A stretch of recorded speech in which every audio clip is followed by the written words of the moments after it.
하실까요? 해달의 가죽과 예수 그리스도의 인성. 해달을 아십니까? 해달. 제가 한번 자료 사진을 찾아봤더니 이런 그림을 하고 있었습니다. 요거 혹시 이름 아십니까? 눈사람? 보노보노. 아이들 만화 영화에 나오는데 보노보노 하는 영화 나오는데, 얘가 이제 그림은 이렇게 생겼지만 실제는 이렇게 생겼습니다. 엄청 귀엽게 생겼습니다. 얘는 좀 커니까 좀 이렇게 생겼는데, 이 해달의 가죽이라는 것이 왜 필요한가 하면, 이어서 제가 네 번째 그림을 보면 해달의 가죽으로 마지막 성막의 덮개를 했는데, 성막은요 네 개의 덮개를 했습니다. 굉장히 중요하더라고요. 성막은 몇 개의 덮개를 했다? 4개를 엎어 놓았습니다. 그러니까 맨 왼쪽에 있는 것은 속에 있는 것이 보여지도록 이렇게 늘어 놓아서 4개가 구분이 되는 것이고, 결국은 한 겹, 두 겹, 세 겹, 네 겹으로 성막을 덮어 놓은 것입니다. 덮개라고 말하는 것입니다. 그래서 제일 첫 번째 속에 덮여져 있는 것이 바로 청색, 자색, 홍색, 그리고 가는 배실로 엮어 짜서 만든 천으로, 그 천으로 막으로 덮어놓은 것 첫 번째 덮개입니다.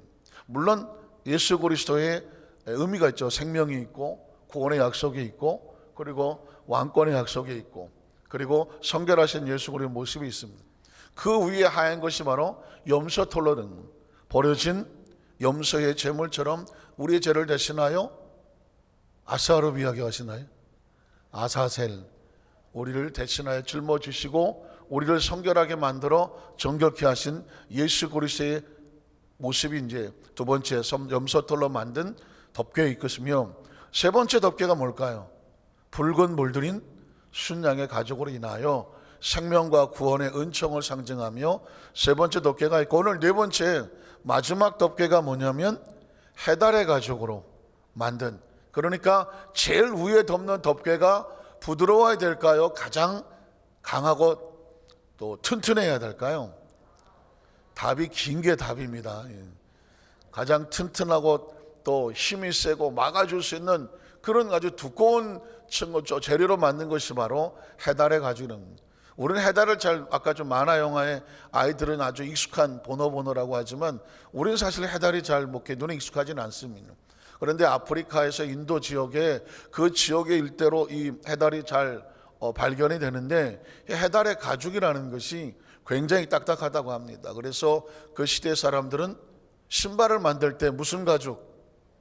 악어 가죽? 해달의 가죽으로, 그다음에 해달의 가죽으로 신발을 만들어 신었다고 합니다. 그러니까 신발을 만들 정도의 아주 단단한 경도를 가지고 있으니까 이 가죽으로 성막의 덮개를 만들었다는 것입니다. 그런데 이게 굉장히 중요한 의미가 있습니다. 색깔을 보시면 알겠지만 청색, 자색 실로 만든 것은 굉장히 화려하고 보기에도 귀해 보입니다. 염소털로 만든 따뜻하고 하얗게 귀해 보입니다. 그리고 붉은 물들인 수양의 가죽도 빨갛게 덮여서 색깔이 있습니다.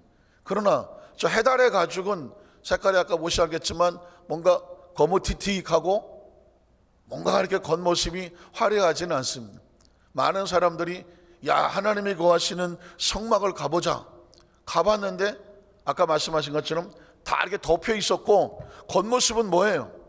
무슨 가죽? 해달의 가죽입니다. 왠지 보기가 이게 하나님 만들라고 하신 성막이야? 여기서 하나님께서 만나신다고? 겉모습이 화려하지가 않은 거예요. 보기에도 우중충해 보이고 그저 그런 거예요. 여기서 많은 사람들이 시험에 들 수가 있습니다. 겉모습은 그렇게 화려하지 않아요. 왜냐하면 딱딱하게 덮개를 덮는 가장 중요한 역할을 하고 있기 때문에 그렇습니다. 뭔가를 금빛 찬란하고 화려하고 뭔가를 발견하러 왔었던 사람은 여기서 실망을 합니다. 그러나 하나님의 나라는 항상 그랬습니다. 겉모습은 초라하고 나약해 보이고 볼품없어 보였습니다. 그러나 그 안에 뭐가 있습니까? 성소가 있고 지성소가 있습니다. 하나님께서 거기에 임재하시고 거기서 내가 너와 만나고 너에게 말하리라 그랬습니다. 인생의 삶을 살아가면서 우리가 반드시 갖춰야 될 것은 뭐냐면 하나님의 나라와 하나님의 관점은 겉모습으로 판단하지 않는다. 중요한 것은 본질에 있다. 예수님이 이 땅에 오실 때에 이사야 선지자는 53장에 예언하기를 마른 땅에 겨우 피어나는 순과 같고 그의 모습은 초라하고 볼품이 없어서 누가 저 사람을 메시아라고 말했을까? 아니 저런 사람이 메시아야? 적어도 예루살렘 그 왕국의 화려한 그 왕궁의 왕의 자녀라든가 뭔가 고관 대작의 자녀로 화려하게 태어나야지 저 낮고 천한 나사렛의 목수의 아들로. 얼마 전에 이스라엘 성지에 대한 자료사전을 보았더니 지금도 나사렛에는요 수천 년 동안 내려온 목수들이 아주 드글드글하답니다. 그 동네 자체가 그냥 목수들이 사는 동네예요. 지금도 그렇다고 하면 예전에 이런 말할 것도 없지 않겠습니까? 아예 그냥 목수들이 사는 목수촌이야. 목수촌. 옛날에 해방에서 한 사람 해방촌 이렇게 있는 것처럼 아예 그냥 목수촌에서 어린아이 하나가 태어나는데 누가 주목을 하겠습니까? 누가 거기서 메시아가 나올 거라고 생각했습니까? 나사렛에서 무슨 선한 것이 나오겠습니까? 이게 사람들의 인식과 사고입니다. 그런데 여러분, 그 속에서 하나님의 아들이 그 나사렛 그 목수촌에서 온 일을 구원할 너희를 위해서 구주가 나셨으니 곧 예수 그리스도시라고. 하나님의 나라는 사실 그렇게 변장하고 옵니다. 그렇게 포장하고 옵니다. 그렇게 덮여서 옵니다. 때문에 우리가 절대로 착각하거나 절대로 우리 마음속에 함부로 판단하지 말아야 될 것은 뭐냐면 저와 여러분의 존재 자체가 그렇다는 것입니다. 우리가 볼 때 아이 저 사람이 뭘 하겠어, 아유 저런 것도 우리가 쉽게 판단할 수가 있습니다. 그러나 기억하십시오. 그 속에 누가 있다? 하나님의 나라가 있습니다. 하나님의 성전이 있고요, 하나님의 성령이 있단 말입니다. 예수의 구원이 있으며 하나님의 자녀된 신분이 있으며 그 안에 천국이 있습니다. 그 사람은 천국에 소속된 사람이고 하나님의 나라 속에서 이미 그 나라 속에 하나님과 함께 하나님의 자녀란 말입니다. 우리 피차의 서로를 쳐다볼 때의 겉모습을 보는 것이 아닙니다. 학력을 보는 것도 아니고 출신을 보는 것도 아니고 무슨 뭐 어디서 왔느냐를 보호하는 것도 아니고 무슨 뭐 재산을 보는 것도 아니란 말이에요. 외모를 보는 것도 아니란 말입니다.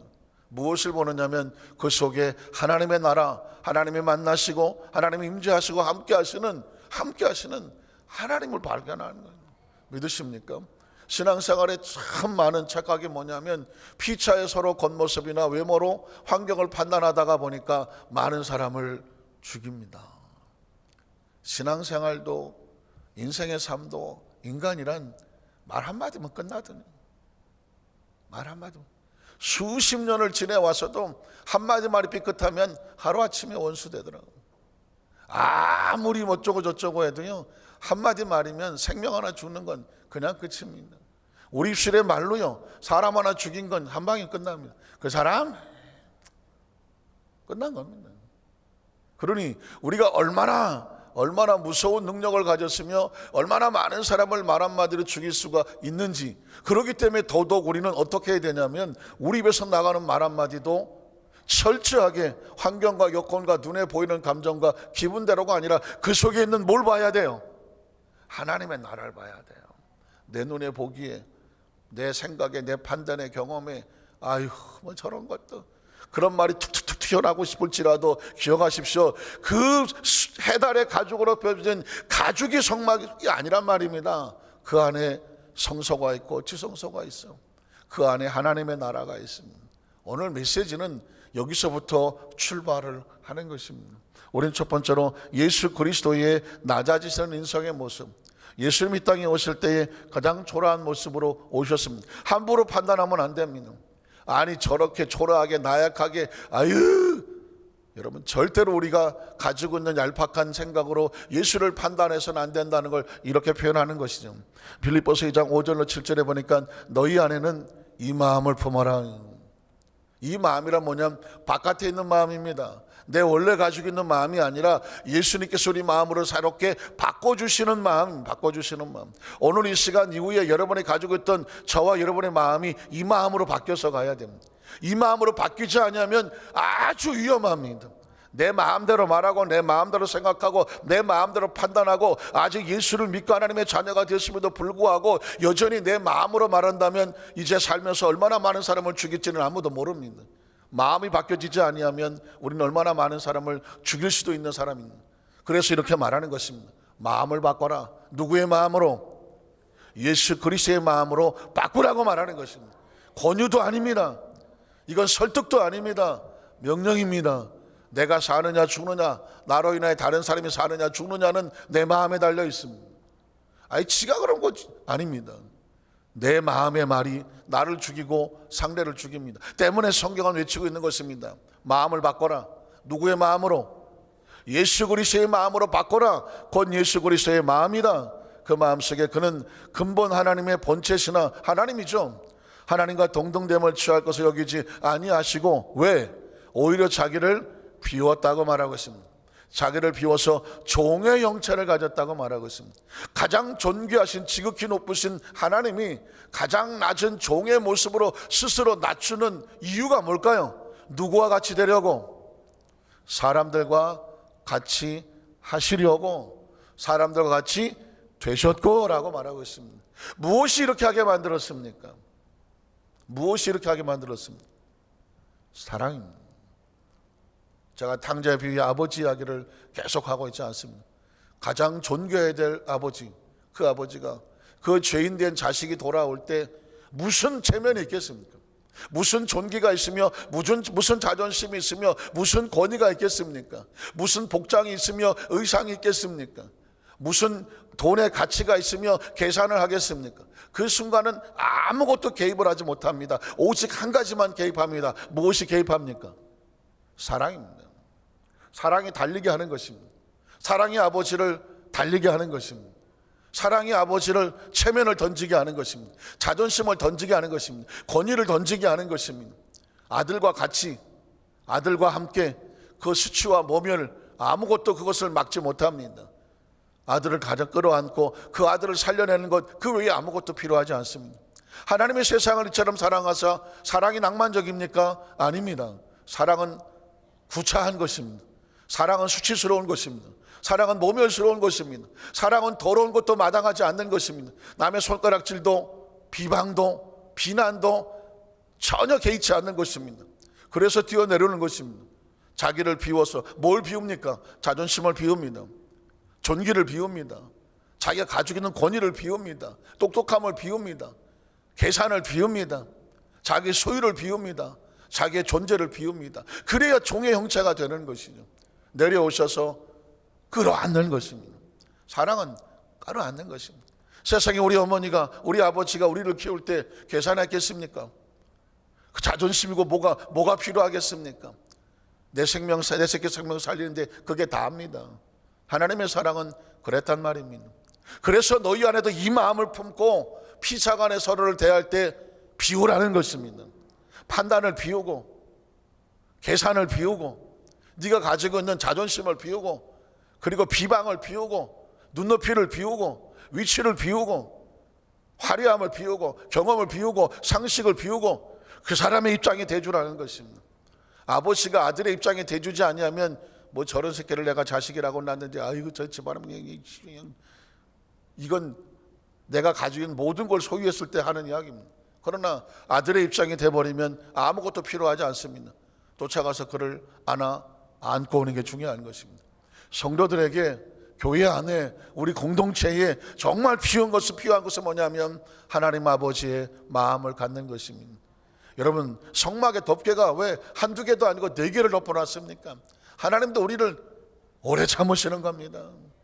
또 참고 또 참고 또 참고 또 참아서 계속 덮어주십니다. 뭐 할 때까지? 스스로 깨닫고 일어서서 이제 스스로 뭘 할 수 있을 때까지예요. 혹시 그런 거 생각해 보셨습니까? 나를 향하신 하나님이 나를 몇 번을 참았을 것 같습니까? 여기서 끝났을 것 같은데 또 살려주시고 또 살려주시고 몇 번을 참았을 것 같습니까? 한도? 끝도 없어요. 아직 우리에게 하나님이 가져온 희망이 남아있기 때문에 우리를 살려주시고 기다려주시는 것입니다. 포기하시면 하나님이 포기하시면 아무것도 없습니다. 우리를 포기하지 않는 게 뭘까요? 사랑이 그렇게 하는 것입니다. 사랑이 그렇게 하시는 것입니다. 오늘 저와 여러분의 삶의 현장 가운데 신앙의 완성과 성공은 뭐냐면 그리스도의 마음으로 내 마음을 바꾸는 것입니다. 모두 많고 여러분, 그것의 가장 근본적인 것은 우리가 예수 그리스도의 마음으로 마음이 바뀌어져서 누군가를 향해서 끊없이 덮어줄 수 있는 마음의 사랑과 이 은혜를 가슴에 품지 아니하면 신앙은 다 껍데기입니다. 다 장식입니다. 고린도서 13장에 나온 사랑장은 바로 이 사랑을 말하는 것입니다. 오래 참고 온유하고 정말 탓하지 아니하고 비방하지 아니하고 견뎌내면서 하는 것은 뭐냐면 그리스도의 마음 때문입니다. 사랑하는 우리 한산교회 성도 여러분, 누군가 우리의 부족함으로 인하여 상처를 받고 아픔과 눈물을 흘리고 피투성이가 된다면 그건 내 안에 사랑이 부족하지 않은가 자신을 돌아볼 필요가 있지 않겠습니까?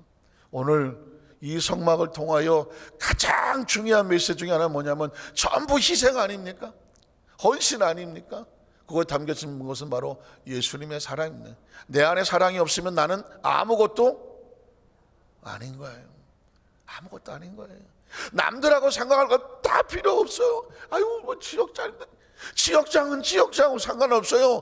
구역장이라도 사랑하면 되는 거예요. 기억하십니까? 한번 따라 하시까? 너는 나를 따르라.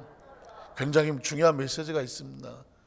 베드로가 너는 이제 그동안 나를 비판하고 배반하고 도망쳤었지만 이제 네가 나를 위해서 순교할 날이 올 거다.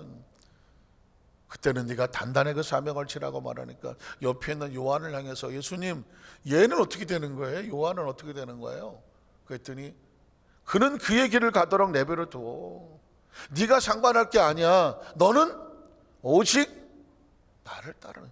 우리는 성도 이 공동체는 결국 주님을 따라가는 지금 그 길을 가는 거예요. 아, 목사님 누구 좀 내버려 두세요. 그는 그의 길을 가고 나는 나의 길을 가는데 다 각자의 몸에서 앞서거니 뒤서거니 주님 앞에서 만나게 되는 줄로 믿습니다. 예수님께서 나 자신을 통하여 우리에게 원하시는 제자의 모습을 살펴보고 말씀을 마칩니다. 요한복음 13장 17절에 보면 요한복음 13장은 무슨 식? 세족식이 나오는 것입니다. 세족식. 예수님의 제자들의 발을 씻겨주는 세족식이 나옵니다. 왜 세족식을 하셨을까? 우리에게 뭐라고 말씀하실까? 이렇게 말합니다. 너희가 이것을 알고 행하면 뭐가 있으리라? 복이 있으리라. 세족식은 쇼가 아닙니다. 이벤트가 아닙니다. 메시지입니다. 예수님께서 제자들의 발을 씻기신 것처럼 너희도 피차 서로의 발을 씻겨주라는 것입니다. 싫잖아요. 아무도 아멘을 안 하신지. 너희도 서로 피차 발을 씻겨줘라. 냅두세요. 지가 알아서 씻겠지. 사실 누군가의 발을 씻긴다는 것은 쉬운 일은 아닙니다. 무릎을 꿇어야 됩니다. 긴 옷을 제껴갖고 내 무릎을 꿇어야 되고요. 이것 제껴 올리고요. 물 만들어서요. 양말 벗기고요. 아유, 발대가 꼬질꼬질하는 발터분이 이렇게 시커멓게 비누채 씻겨갖고요. 그거 잘 닦여서 옆에 수건 가지고 잘 이렇게 닦여갖고요. 탁탁 해서 아까 벗겼던 양말 다시 씻겨서요. 이렇게 놔주는 거예요. 어떻게 잘하냐고요? 해봤잖아요. 아, 피차 눈물 납니다.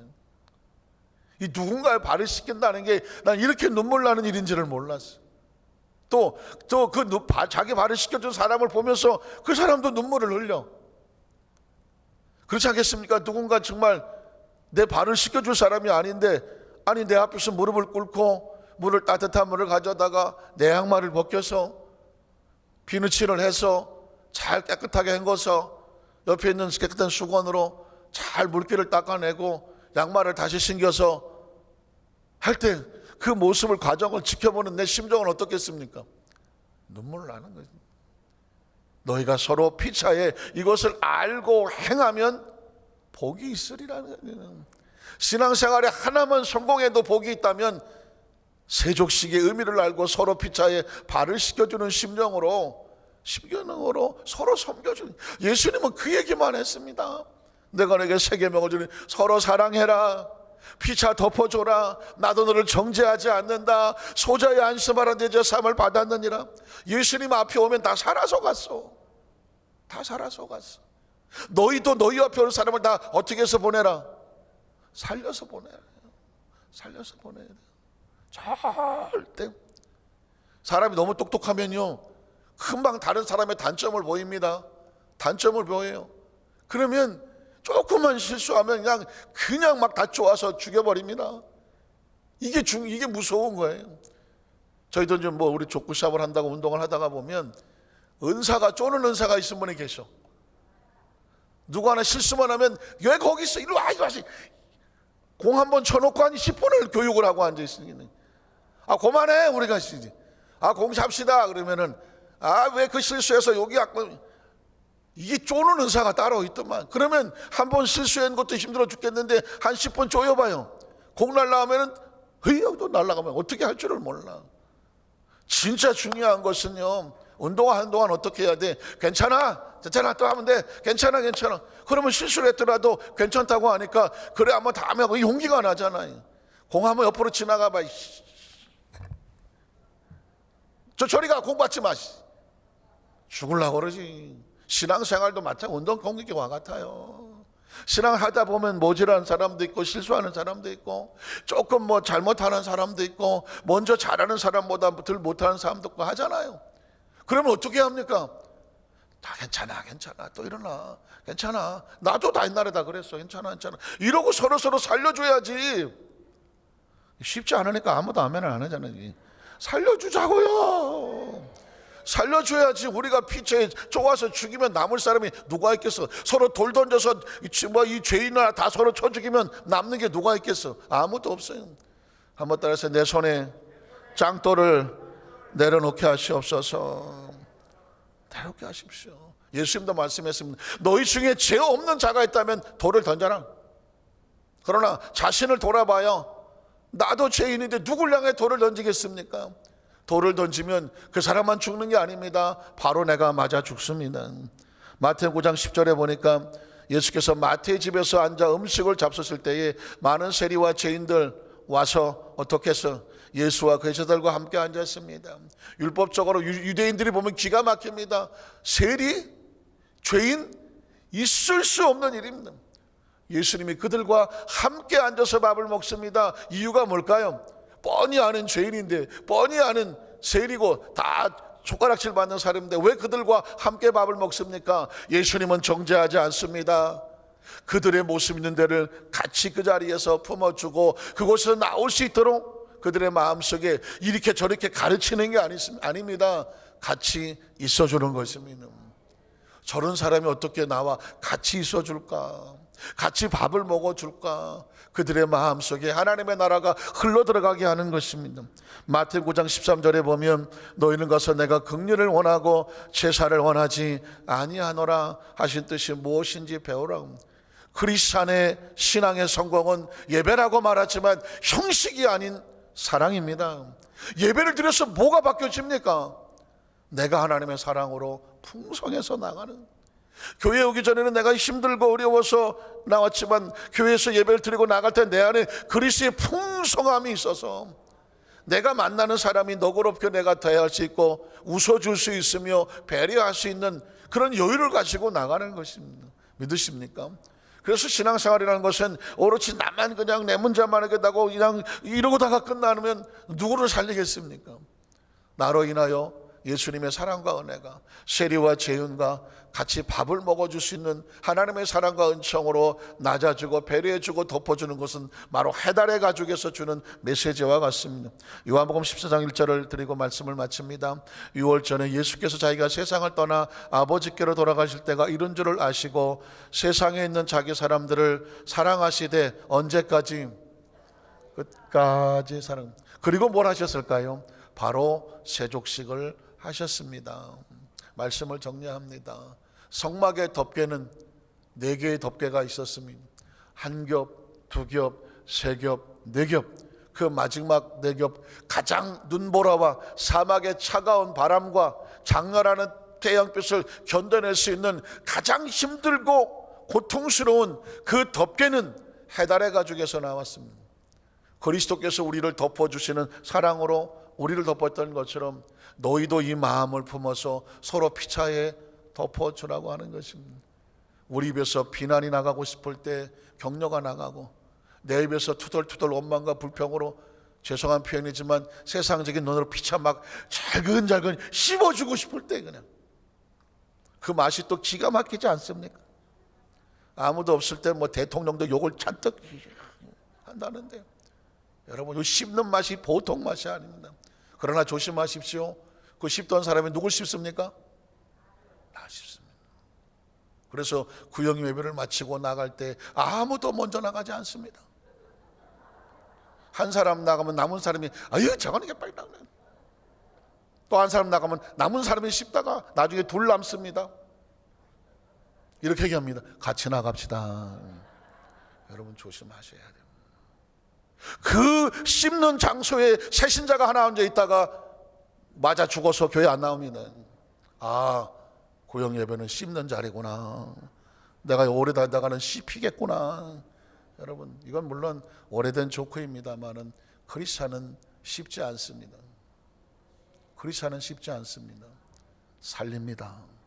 살리고 씹고 싶으면 돌아가셔서 운전용 그 5,000원짜리 껌을 한 통을 다 입에다 넣으시고. 결코 사람을 씹어서 사는 사람은 아무도 없습니다. 평생에 우리는 살리고 무슨 노래 같은데 살리고 끝까지 살리시기를 주님의 이름으로 축복합니다.